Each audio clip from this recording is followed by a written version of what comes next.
are just so excited to be with you, and we're so excited to present this method, as I've said before, that has been developed through our own blood, sweat, and tears.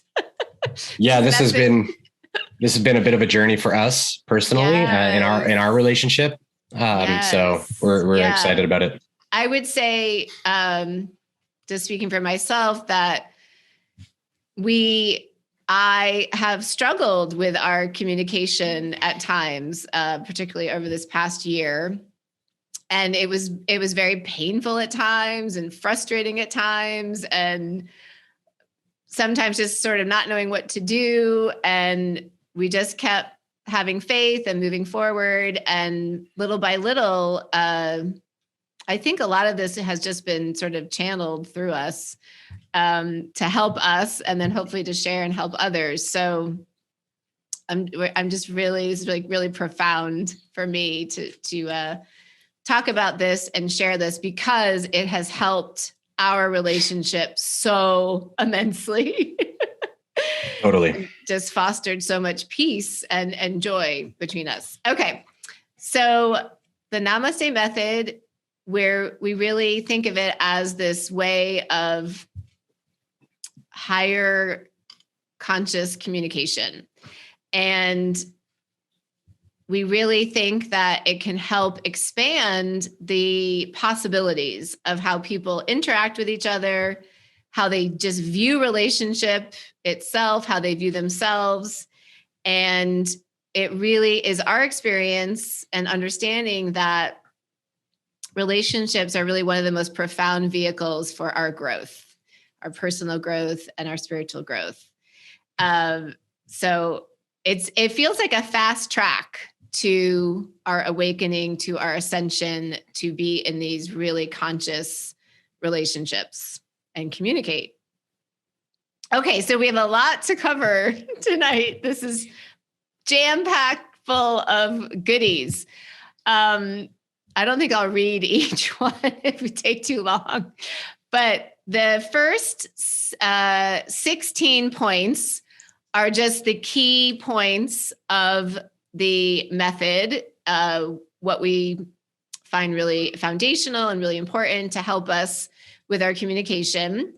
And then the 17th point is this amazing process chart that Sean put together. It's so cool. I hope it'll be helpful to everybody, but it really just charts out how to have a really higher conscious conversation about potentially a difficult, tricky topic. And he just did such a great job with this. It's really exciting. And then we're going to finish things off with Sean and I doing a real life example of the method in person, live, with an actual topic that we had sort of a more catastrophic conversation about. Yeah. Can I just interject a little bit? I just wanted to say we haven't really rehearsed any of that. So we're going to go through it as best we can. And you know, like I said, it's not rehearsed. So we're going to try and sort of stick to the method and like go outline a bit of what we're doing, and then try to demonstrate the method as best we can using a real life example that we actually haven't used this method on yet. So it should be interesting. Thank you for the disclaimer about that.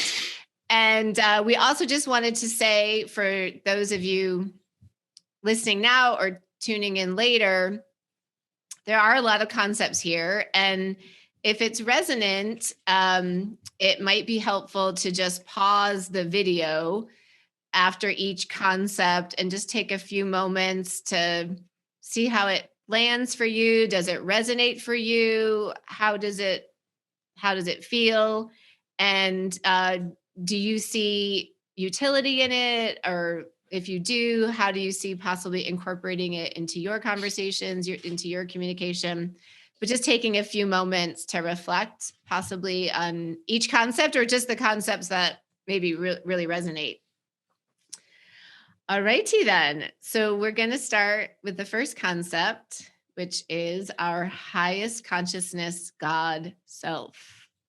Yeah. So this is sort of the foundation of the method, I would say. The foundation of the method being the reason we called it the Namaste Method is that we're honoring the divinity and the God self within both parties of the conversation, both parties of the communication. We're going into this recognizing that we're all divine beings. We're approaching it from a place of sort of unconditional love and acceptance of each other, safety, trust. It's really important that we kind of let go of, and we'll get into this in more of the process, but we let go of a lot of the adversarial types of feelings that we might have that might come up when we're experiencing hurt. We can feel that we're not being respected, or we're not something, right?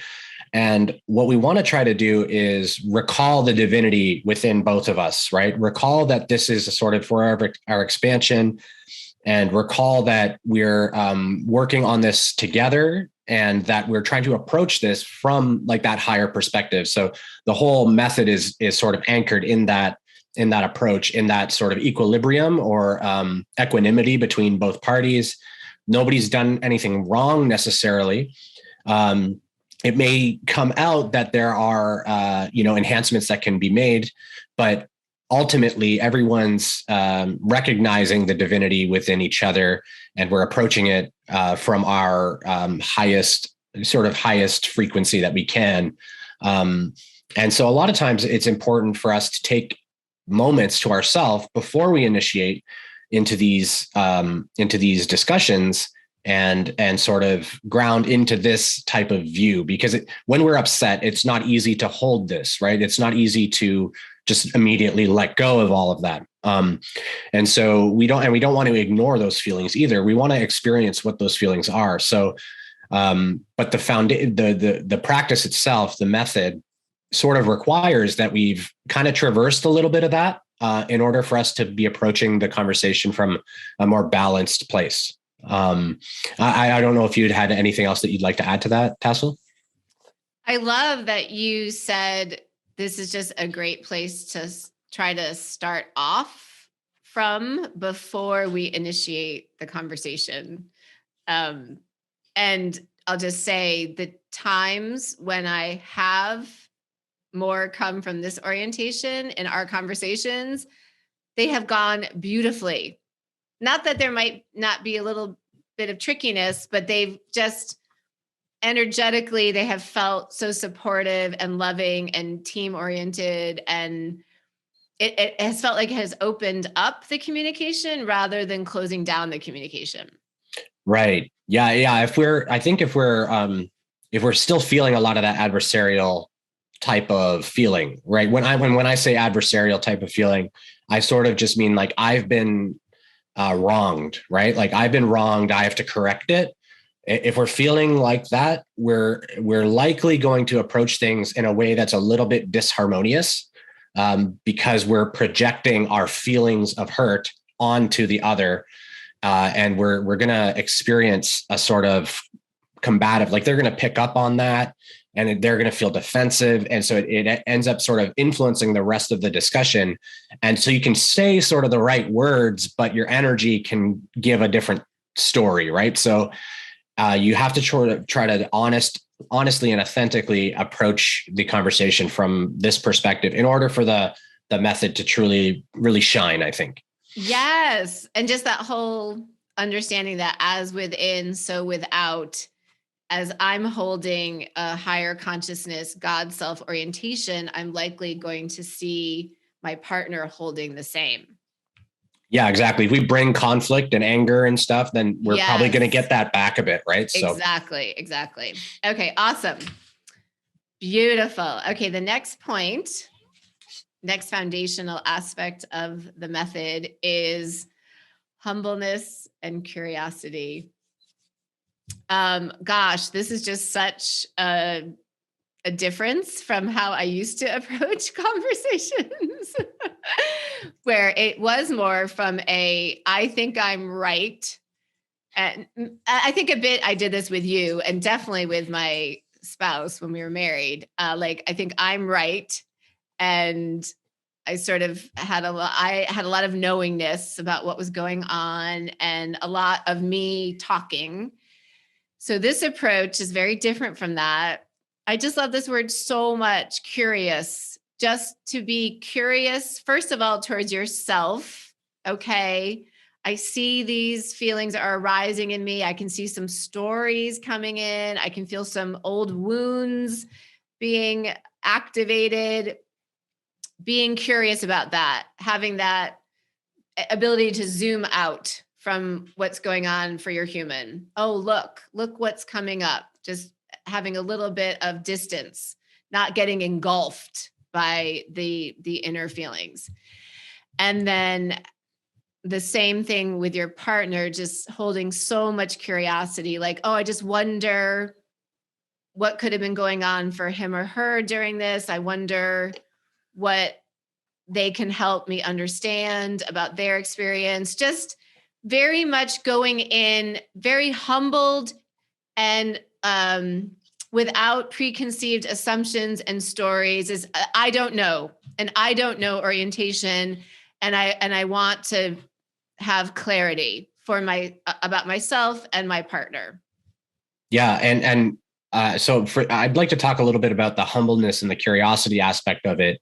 You mentioned that I don't know. We've talked a little bit on the stream about the I don't know mind, and part of the issue is when we think that we know what was right and what was not right about the interaction, we tend to not approach curiously, right? Because we believe we've figured it out. We believe we know. We already know. So there's nothing to be curious about because we've figured it out already. So what we want to try to recognize as deeply as possible is that any experience, whether it's an argument or just even a fun experience, it's experienced totally differently and uniquely by each person. So there's an intrinsic uniqueness to the experience, and almost always the other person is not seeing the same thing that you're seeing. They're not experiencing the same thing. They're having other insights around it. They're having other feelings. They're having other, they may notice other patterning. They're noticing a whole different story, really. And it's sort of just having a deep respect for that. And this is something that I've had to work on a lot in myself, is just knowing that, people don't all see the world the same way I do. And that, it's obvious, but we forget so easily. And so just this humbleness of like, yes, I see it this way, but how I see it is only one like side of the coin type thing. Like if we're talking in a partnership, the other person has a whole other perspective here, and just sort of maintaining this awareness that even though I experienced a lot of hurt, probably I'm a little bit I'm probably seeing things that maybe aren't quite how things were intended. I'm probably a little bit confused about stuff. Probably I'm applying some meaning to actions or inactions or speech that isn't intended. There's probably something like that happening when we're in a conscious relationship and both parties are sort of awake and aware and trying to maintain a harmony. I mean, you can just sort of imagine, like, I don't do things to try and hurt my partner. That's a conflict adversarial relationship. And that's not really what we're talking about. So if you're in that type of relationship and that's what you want to be in, then that's okay. But in what we're talking about is approaching it, understanding that that you're on the team, you're together. And just as you've had your experience, they've had their experience, and both are equally valuable and equally sort of correct, right? Both were very real, the emotions were all real. Everything happened perfectly for you to have that exact sort of catalyst come up, and then you can work through it together. Beautiful. Yeah. The idea of multiple realities. There's just right. Yeah, exactly. Yeah. We're all experiencing our own unique reality, our own little universe in the same experiences. Yeah, exactly. Okay. Wonderful. Let's move on. to inner work. Feel your feelings and self-reflection. So this one was tough for me to actually grasp when I first sort of, I guess before I woke up and started to, I didn't feel my feelings so much. So this is something that I think a lot of men can really expand in, because we, and I men and women, but a lot of men in our society are sort of conditioned that like feelings are not, it's a showing of weakness. In order for me to display strength and courage, I have to not show my feelings and not express them. And so part of this is like getting back in touch with that side of yourself that you've probably been rejecting, that most people, even women as well, have been to some degree pushing away some of those feelings and stuff like that. The entire conversation and the entire relationship is a vessel for you to do this work. So no longer do we perceive that the partner has done something wrong and now we have to correct it. What's actually happened is the partner's shown you something about yourself that needs to kind of be looked at. You're approaching it from a totally different lens. And this is sort of our vessel. The relationship becomes our vessel for doing the inner work and doing the self-reflection. And you can do this. I try to recommend doing this dynamically throughout the day, moment by moment, like just noticing what's coming up, noticing how you're feeling, noticing your environment, your thoughts about your environment, and just trying to be present with yourself, trying to engulf yourself in your experience of the moment, instead of we spend a lot of time ruminating on the past or thinking out into the future in anxiety, things like that. We want to try not to do that so much if we can, and come back into sort of a presence. And the relationship is what helps us to heal a lot of these distortions in ourselves. Like we can sort of notice that when our partner does a certain behavior, it triggers us because it reminds us of a different behavior that another partner did, or maybe our parent did, which is very common as well. That felt really bad. Maybe the parent or the other partner was being malicious, perhaps, right? And was trying to be hurtful and but your new partner just isn't trying to do that, but the same stories and feelings come up. And so your partner is actually helping you to see that again. And you can sort of notice that and be grateful for that, instead of coming at it from the other side. Yes. And part, I know for me, of what I've had to try to get better at is sitting in my own pain, sitting in my own discomfort, sitting in my own uncomfortable feelings, rather than rushing to talk to you. So I think in previous relationships, and probably in the beginning of our relationship, something would happen. I would get triggered, uncomfortable things would come up, and then I'd want to just talk about it. And so we're really suggesting to just first run it through your own system. And what I find, and you already said it, is that the higher self will take you through past experiences, possibly even from previous lifetimes or simultaneous lifetimes, however you want to think about it. That's a good point. Because similar energy, the energy that you're holding in you that you haven't fully integrated. Exactly. So yeah, just getting comfortable with your own discomfort. This is just such a masterful expansion. It's so exciting. And I think I wanted to just highlight one of the things that you said that was really, I think, insightful around not having to just immediately express everything. We tend to go to this place where we're like, I'm truthful and honest, and I'm going to share my truth, right? And it's very important to me to do that, because a lot of times in my past, I wasn't doing that. Yes. And so we become empowered, and then but then what happens is sometimes our truth isn't totally our truth. It's just our feeling of that moment. Yeah. And it's story. Yeah, exactly. It is truthful that that's how we're feeling right now, right? That's truthful.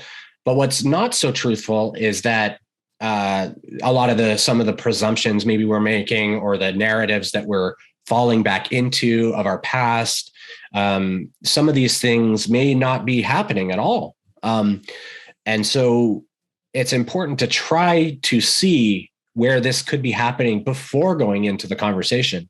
And that's what this inner work is so to sort of take a moment, or, a day, like however long you need to feel like I have a bit of a grasp of what happened with me.